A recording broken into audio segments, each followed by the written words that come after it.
오늘 잠들기 전 묵상한 구절은요. 데살로니가 전서 4장 1절부터 12절까지 말씀인데요. 제가 읽고 영철, 전도사님, 기석주의, 홍규 이렇게 읽겠습니다.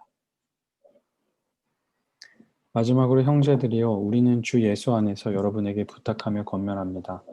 여러분은 마땅히 어떻게 행할 것과 어떻게 하나님을 기쁘시게 할 것인지에 대해 우리에게서 배운 대로 하십시오. 여러분이 행하고 있는 대로 더욱 풍성히 행하십시오. 여러분은 우리가 주 예수를 통해 여러분에게 준 명령들이 무엇인지 알고 있습니다. 하나님의 뜻은 이것이니 여러분이 거룩하게 되는 것입니다. 곧 음행을 멀리하고 각기 거룩함과 존귀함으로 자기 아내를 취할 줄 알고 하나님을 모르는 이방 사람들처럼 욕정에 빠지지 말고 이런 일로 자기 형제를 해하거나 기만하지 말라는 것입니다. 이는 우리가 이미 여러분에게 말하고 엄히 경고한 대로 주께서는 이 모든 행위에 대해 징벌하는 분이시기 때문입니다. 하나님께서 우리를 부르신 것은 부정한 삶을 위해서가 아니라 거룩한 삶을 위한 것입니다. 그러므로 거룩함을 저버리는 사람은 사람을 저버리는 것이 아니라 여러분에게 성령을 주신 하나님을 저버리는 것입니다. 이제 형제 사랑에 대해서는 여러분에게 더 이상 쓸 필요가 없습니다. 이는 여러분 자신이 하나님께로부터 서로 사랑하라는 가르침을 받았기 때문입니다. 그리고 여러분은 실제로 마케도니아 전역에 있는 모든 형제들에게 사랑을 행하고 있습니다.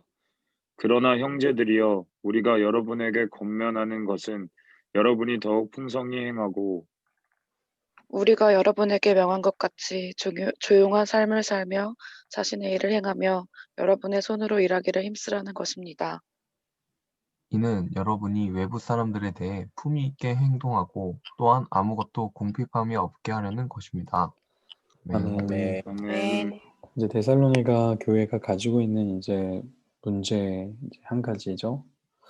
하나님의 거룩함에 대한 이야기인데요. 그래서 그 얘기를 하기 전에 우리가 왜 거룩해야 되는지를 이제 이야기하는 거예요. 이제 하나님의 뜻이라고 이야기하죠. 1절에 보니까 우리는 주 예수 안에서 여러분에게 부탁하며 권면합니다. 여러분은 마땅히 어떻게 행할지, 어떻게 행동해야 될지, 또 어떻게 하나님을 기쁘게 할 것인지에 대해 생각하라는 거예요. 그러니까 하나님의 뜻은 무엇이냐면 나의 행동과 말과 나의 모든 것을 통해서 이게 하나님을 기쁘시게 하는지를 생각해 보는 거죠. 그러면 우리가 하나님의 뜻을 이제 발견할 수가 있다는 겁니다. 그러면서 이제 두 번째로 그 하나님의 뜻은 무엇이냐면 3절에 보니까 여러분이 거룩하게 되는 것이래요. 그러니까 같은 이야기예요. 하나님을 기쁘시게 하는 것은 우리가 거룩하게 되는 것이고 우리가 거룩하게 되는 것이 하나님을 기쁘게 하는 겁니다. 그러니까 하나님의 뜻은 우리의 거룩한 삶으로 하나님께 기쁨이 되는 거, 그게 이제 하나님의 뜻인 거죠. 데살로니가 교회 교인들에게 말씀하시는 뜻이기도 하고 우리들에게 말씀하시는 뜻이기도 하죠. 데살로니가 교회에게 이제 그러면 거룩함이 뭐냐라고 이제 구별된 삶이 무엇이냐라고 이제 이야기를 해요. 거룩함은 그 이제 헬라어로는 그냥 뭐 어렵게 생각할 게 아니고요. 다르다라는 뜻이에요. 히브리어에서도 나는 거룩하니 너희가 거룩하라라는 그 말씀 있잖아요. 그러니까 나는 다르니 너희도 달라야 된다. 이렇게 이해하시면 돼요. 그럼 어떤 다름을 보여줘야 되냐면 첫 번째로 음행을 멀리하라고 이야기를 합니다. 3절에 보니까 하나님의 뜻은 이것이니 여러분이 거룩하게 되는 것인데 그것은 곧 음행을 멀리하고 거룩함과 존귀함으로 자기 아내를 취할 줄 알고 지금 이런 이야기를 하고 있는 것은 데살로니가 교회 교인들 사이에서 자기 아내를 어, 존귀하게 대하지 않은 거죠. 그리고 이제 다른 이제 아마 그런 행동들을 했겠죠. 그러니까 음행을 멀리한다는 건 뭐냐면 가정을 소중하게 여기는 겁니다. 뭐 우리 시대로 비교해 보자면요, 바람피지 않는 거죠. 두 번째 거룩함의 두 번째 행동은 뭐냐면 욕망에 빠지지 않는 거예요. 5절에 보니까 하나님을 모르는 이방 사람들처럼 욕정에 빠지지 말라. 욕정에 빠지지 말라는 게 무슨 말일까요? 제어할 수 없게 되는 거예요. 그러니까 우리가 다 욕망을 가지고 있잖아요. 기본적인 우리의 욕망들이 있는데 그 욕망을 제어하지 못하는 선까지 가지 말라는 거죠. 그래서 그 욕망을 이렇게 제어할 수 있는 울타리가 우리에겐 되게 필요해요. 공동체가 필요하고 가정이 필요하고 그 울타리 없이 살지 말라는 거죠. 세 번째는 뭐냐면 형제를 속이거나 이제 해하지 말라는 건데요. 6 절에 보니까 이런 일로 어떤 일이냐면 아내 외에 다른 사람을 취하려는 일 혹은 욕망을 제어하지 못하는 일로 자기 형제를 해하거나 속이지 말라는 거예요. 무슨 말일까요? 그러니까 가족끼리 그러니까 형제의 와이프를 뺏어온다든가 이런 진짜 말도 안 되는 일이 데살로니가 교회에 일어나고 있었던 거예요. 그런 거 하지 말라는 겁니다. 구체적으로 말하면 그런 거죠. 음행과 욕정으로 인해서 형제를 해하지 않는 거. 네. 우리 시대로 만약에 비교해 보자면 우리는 이러지 않죠. 근데 인제 돈이나 이런 문제가 섞여 있으면 형제끼리 해하고 속이는 일들이 많이 있기도 하죠. 네 번째 거룩함의 네 번째는 뭐냐면 더욱 사랑하는 겁니다. 이게 인제 구별되는 게 이런 거예요. 사랑은 사실 어느 정도는 누구나 할 수 있는데 더욱 사랑하는 거는 인제 못 하거든요. 형제 사랑에 대해서는 더 이상 할 말이 없습니다. 왜냐하면 이 데살로니가 교인들이 이미 우리가 알고 있지만 사랑의 수고를 하고 있었잖아요. 그래서 하나님께로부터 사랑하라는 가르침을 받았고 10 절에 보니까 실제로 마케도니아 전역에 있는 모든 형제들에게 사랑을 행하고 있었대요. 사랑의 수고를 행하고 있었던 거죠. 그런데 바울이 이야기하는 건 뭐냐면 그러나 이미 사랑을 잘하고 있지만 그러나 여러분에게 권면하는 것은 더욱 풍성히 행해라. 그러니까 여러분이 하고 있는 사랑에서 멈추지 말라는 거예요. 사랑에는 멈춤이 없다는 게 구별된 행동인 겁니다. 우리는요, 선을 그어요. 여기까지만 사랑하면 돼. 여기까지는 이 정도만 하면 되지. 남들보다 더 사랑하는데 뭐. 근데 바울의 이야기는 그게 아니라는 거예요. 멈추지 마라. 그 정도의 사랑에서 멈추지 마라. 더욱 풍성히 행하라는 거죠. 다섯 번째는 뭐냐면 자기 일을 열심히 하는 겁니다. 이게 이제 거룩한 삶인데요. 11절에 보니까 자신의 일을 행하며 여러분의 손으로 일하기를 힘쓰라는 거죠.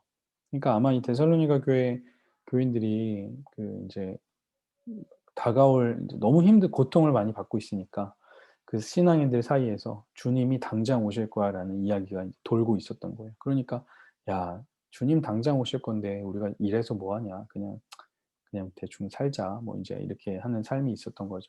예, "그렇게 하면 안 된다. 거룩한 삶은 우리가 일하고 손으로 그걸로 벌어서 먹고 사는 거다."라고 이야기를 인제 하는 겁니다. 자기 일을 열심히 하는 거죠. 거룩한 삶은 그런데 잘 생각해 보면 되게 평범한 거예요. 음 행동으로 드러나는 지극히 평범한 삶인 겁니다.